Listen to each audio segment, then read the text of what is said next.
to the Fit for Privacy Podcast with Punit. This is the podcast for those who care about their privacy. Here, your host, Punit has conversations with industry leaders about their perspectives, ideas, and opinions relating to privacy, data protection, and related matters. Be aware that the views and opinions expressed in this podcast are not legal advice. Let us get started.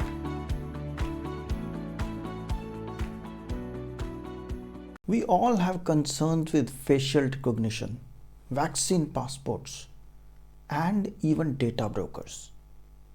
But what should we do? Should we ban all these things? Certainly not. But how do we balance privacy and all these aspects, all these technologies? This and more in conversation with Rob Shavell, who's the CEO of Abine or DeleteMe company. So here we are with Rob Shavell. Rob, welcome to the show. Thanks for having me.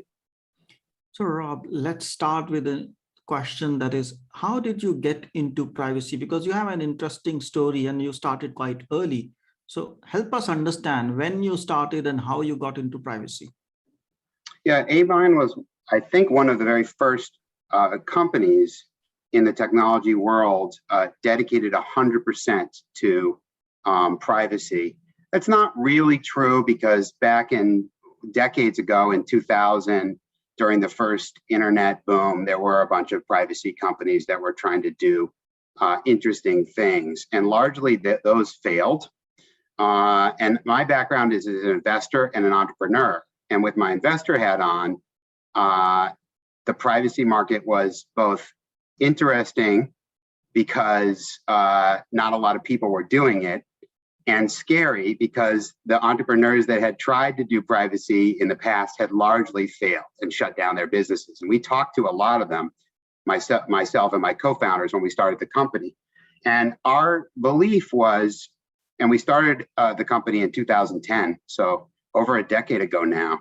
And our belief was all the data, this was around the time that Facebook was opening up to everyone. It hadn't even gone public. Everybody was excited about sharing all their data with everybody else.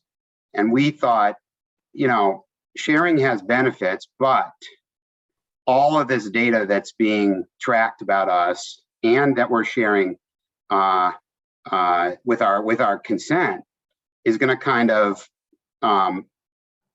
get out of control quickly. And people will need a way to draw some boundaries around what they're sharing and what they're not sharing. And so we created a bunch of tools to help people do that and to control their data on the web. And it's been a long journey, but we really feel like the general psychology of people out there today has changed since we started the company, and people are recognizing that the data sharing and the data tracking on the internet is a really big problem.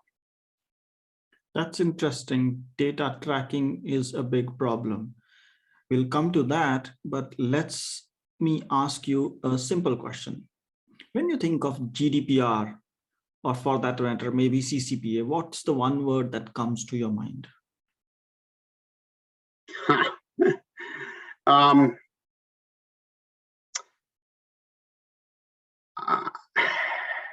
Enforcement. Enforcement. That's an interesting word. And what's your rationale behind it, thought behind it? Well, it's hard to come up with one word. And I chose that because I think there's largely been a lack of it, both in the EU and in the US under the CCPA. Right. And I think the DPA is the Data Privacy Administrative Officers, and the people chartered with going after companies that are non-compliant have a tough job. They're under-resourced. Oftentimes, they can't show clear harm. Mm-hmm. And so I think enforcement is lacking and continues to be a problem because a law with no enforcement is not an effective law. That's true. And when we talk about enforcement, we are in the world of pandemic and we are having these vaccine passports or vaccines, and in the name of corona, a lot of data is being captured. And then there are some privacy concerns. And then there are concerns, is privacy and data protection still being enforced? Are these laws still being enforced? And there are even demonstrations in some countries when people are being asked to provide that passport, provide that identity that they are, vaccinated. Now, on one hand, it's a good thing to ask people to be vaccinated because it's humanitarian, as it allows other people to be safeguarded. But on the other hand, it's a breach of freedom, or putting restrictions on people and asking them unnecessary identity proof at each and every step, like going for a restaurant and so on. So what's your view in context of this vaccine passport? What are the privacy concerns you see or don't see? Well, I mean, there's a lot of issues in what we're talking about with vaccine passports, and we could spend quite a bit of time unpacking them. I would simply say the following. I believe, and this is sort of my personal belief, that it is every business's right and every country's right, every organization's right to create their own rules about vaccination. That seems to me to be self-evident. If I own a restaurant and I want people to wear masks or be vaccinated and show proof of it, it's my restaurant. You don't have to go there. Go eat somewhere else. So I have no problem with that. I think that the issue becomes when they ask for and track the data about your visit, your vaccine status in a database that we all know is probably less secure than the top standards that are out there in the technology world. And I think that is very concerning, because all of a sudden, because of the pandemic, we're creating potentially tens of thousands of new databases that combine our personal information with health information. And these are being managed, stored by, let's just say, less than professional security teams, developers, and so on. And so I think there's a big concern about the proliferation of health data, vaccine passport data tied to our identities in all kinds of places where it would never have been if we weren't in a pandemic. And that's why I think a low-tech approach is better. Hey, show me a vaccine card that's hard to counterfeit. Show me your ID, but I don't need to track that anywhere. I don't need to put it in a digital database in my restaurant or in my sports arena. Stop the database. We don't need it. Like, you can check people at the door and that date and check them again if they return. We don't need to build a million databases just to make us safe during the pandemic. That's interesting. That's quite a balanced perspective.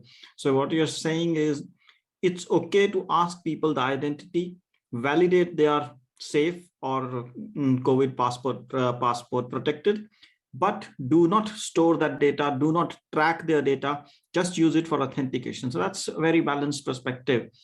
And then if that is not a threat, or that is certainly a threat if you track and store it in database, what is the biggest threat that you see in America's context or American context? Because is there a large privacy threat you see? Because some people say we need to have a law like GDPR, and some say, no, we will go state-wise, or we don't even need a CCPA. So how do you see the American landscape, and what privacy threats do you see? Oh, well, I think we need some kind of baseline legislation nationally that gives consumers more rights, because we see it every day. These companies operated by American founders and CEOs are abusing people's data in ways that, I think almost all voters, almost all citizens would agree is inappropriate without people's consent. And they're just disrespectful. They flout the fact that, back to our previous conversation, they don't care because there's no enforcement. there's no teeth to the laws behind privacy rights. So I think of some kind of simple federal privacy law that is designed to give, similar to similar in some ways to the GDPR and the CCPA. They all borrow from the same structural principles.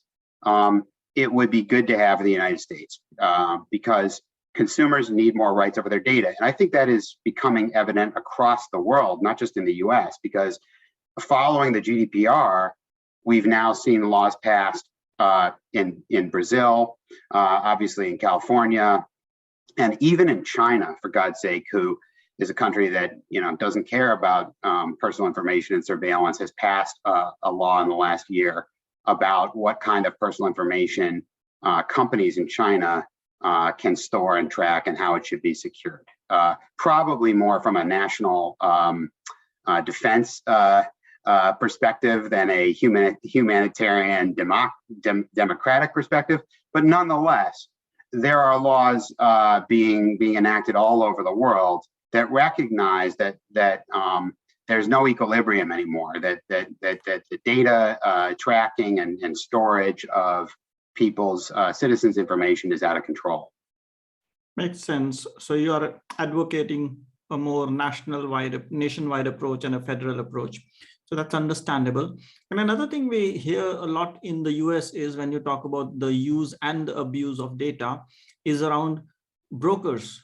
And some people go to the extent saying the brokers or data brokers specifically are an even bigger threat than anything else we have in the American economy. Do you have a perspective on that? Yeah, I think that's hyperbole. I mean, the data brokers, and we deal with the data brokers every minute of every day. Our customers that sign up for our DeleteMe service are basically signing up for us to remove them from dozens and dozens and dozens of data brokers. And our service goes out and searches and detects where their personal information is on these databases at these data brokers, and it opts people out. And we give you a very clear report that shows, hey, exactly what personal information, what did these data brokers have on you? Did they have your mother's maiden name? Did they have your date of birth? Did they have your children's names? Did they have the net worth of your house?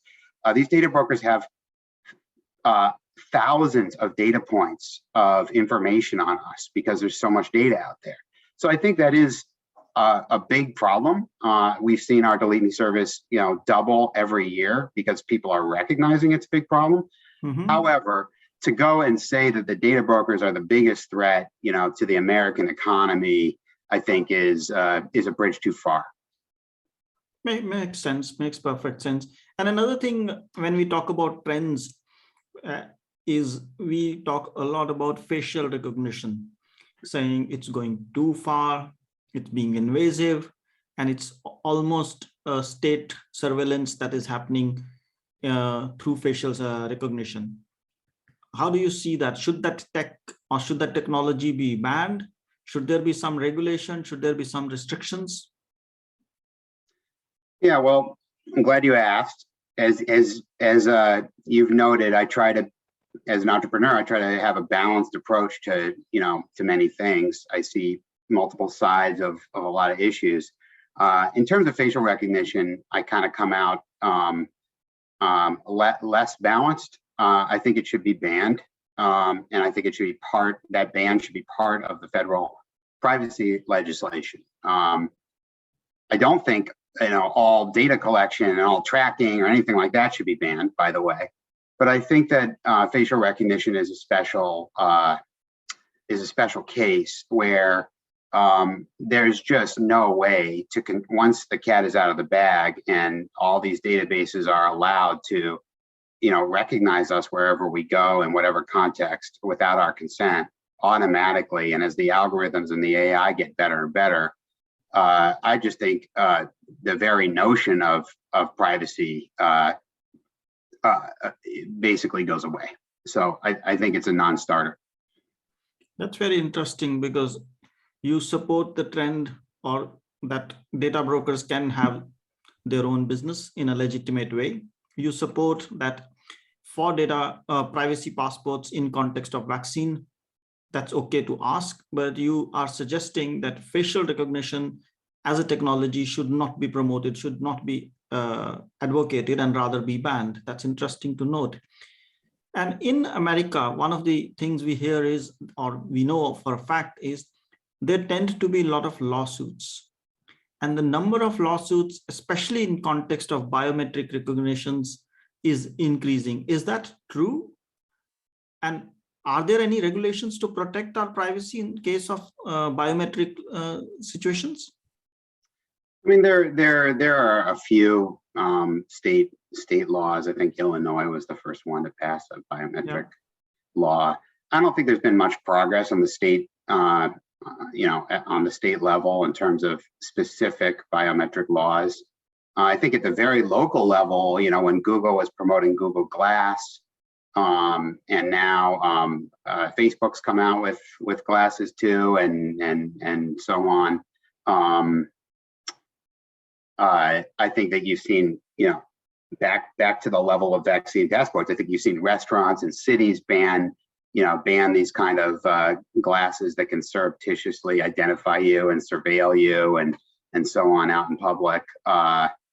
But I don't think there's been much progress on the legislative side. Again, it would be easier for businesses and easier for consumers and easier for government enforcement authorities to have a simple national law that applied equally and was balanced enough to allow, some economic activity around data brokers and tracking and targeting and so on. But it really needs to be done with consent. And that's the problem right now, is that a lot of the data marketplaces that are out there that use our data have no real mechanism for the consumer that is part of that data set to raise their hand and say, you know what, I don't want you. I don't want to be part of it. Don't take me out. Don't sell it. Don't use it algorithmically. There isn't that mechanism. And I think it's plain as, if you put that to a vote across the country in the next election, I think you'd see more than 80% of people on both sides of the blue states and the red states raise their hands and say, that's a good idea. So I think there's overwhelming support for, what seems to be like a self-evident, ethical concept, which is, if you're using my data in ways that I don't know, I don't have control over it, I don't understand, I need to be able to say yes or no to that. So you are advocating transparency in there. I'm advocating for consumers to have control. And right now, when DeleteMe goes to a data broker and asks for consumers' PII to be opted out, sometimes they do it, and sometimes they acknowledge the request and comply with it, and sometimes they don't. Sometimes they just ignore it. It's not. It's just not the right way to do business. So help us understand. You mentioned DeleteMe. What does DeleteMe do, and how does it help individuals protect their privacy? Yeah, it's very simple. You sign up on our website, which is joindeleteme.com. You fill in a bunch of fields, which are similar to any form you'd fill in. You give us the information that you want us to find that might be out there about you. So different email addresses, past residence addresses, your current address, age, phone numbers that can be used for scams and robocalls, all this kind of stuff. And then our business process automation system goes out and does a sweeping search against all these data brokers and on Google and so on. And it goes and finds and matches all of that PII, that personally identifiable information, to what's out there, what's exposed, and what's being sold by a lot of these data brokers to anyone who will buy it. Political committees, insurance, businesses, employers for background checks. Who knows who's buying the data broker data? They certainly won't tell you. but it is for sale. And so we find it and we remove it. And as part of the subscription service, we go back every 3 months in the standard service and we go recheck those data brokers to make sure that that information is off. And if it's back on there, if they've bought it from a new place that you might have, mobile app that you might have signed up for that sold it behind your back or something like that, we go and redo the request and keep it off. So it is a service designed for this day and age where you have to be constantly vigilant and you have to, go after, what is now over 100 different, major data brokers in the US that are exposing people's information and selling it. And you have to stay on top of it. And frankly, most people don't have the time and energy to do that. I mean, they're not, it's not, we're too busy to take care of this ourselves. So DeleteMe is designed to kind of do that for you. And we do it all year long. And one of my favorite things about the service is, you really don't have to think once you sign up. We email you a PDF report. And unlike identity theft insurance, which is constantly sending you alerts, which may or may not be false, you never really know whether it's working. We send you a PDF report every 3 months, and the report shows you exactly where your phone number and your family's names and other things were exposed on which data brokers, and then we show you where we removed it. So it's very simple. So basically, if I tell you this is my name and this is my email, and find me which companies have my email, of course, I can ask my address, my credit card, and all those details. But whatever data I give to you on a subscription basis, you will go out, hunt for it, come back to me, this is exist, and I can pick and choose this one, delete, this one, keep, because of course, to some companies, I want to keep the data, like, for example, my bank. Yeah, so we wouldn't go look at your bank because we'd assume you want your bank and other places where you've created accounts to have your data. We focus on a list of, say, 100 plus data brokers. And okay. We will automatically, we won't even ask you, we'll automatically just remove that information because we don't see any value in those marketing and companies having your data without your consent. In other cases where your data is listed on Google, for example, if you're an alumni of a school or something like that, we will not. And okay. if you want it removed, you can submit a custom request to us, and then we will investigate. So that's how. Okay, that's interesting. So it's very systematic, but it's quite scary in that case that there are data brokers existing who are having access to our data and are selling it. And now we need to go pay a subscription fee to get our data removed because it's creating a threat. Yeah, it's crazy, right? If there was real privacy in this country, DeleteMe as a service wouldn't exist because you wouldn't need to use it. And I think we're also cognizant that it's not really in many cases fair, quote unquote, to have to pay for this. Doesn't seem fair to me. And so in those instances, we have to, where it's a real burden for people, but they care, very much about it. There's two sort of things that we do. One is on our website, right on the main menu, not hard to find, joindeleteme.com. There's a DIY guide, do-it-yourself guide. And we actually publish and update every one of over 100 different data brokers' processes to opt your information out. And it's step-by-step, it's clear, it gives you all the shortcuts. And so you can go do this yourself. We're not hiding, anything here. And we encourage people, if they're curious about it, or if they have the time on their hands to do it yourself. You don't have to pay us. It's all free. All the information is there. And then in certain instances also, we'll accept pro bono requests. So if somebody has a very stressful situation, we deal with all kinds of situations. There are all kinds of reasons people don't want their data exposed on Google and exposed in these and for sale in these data brokers.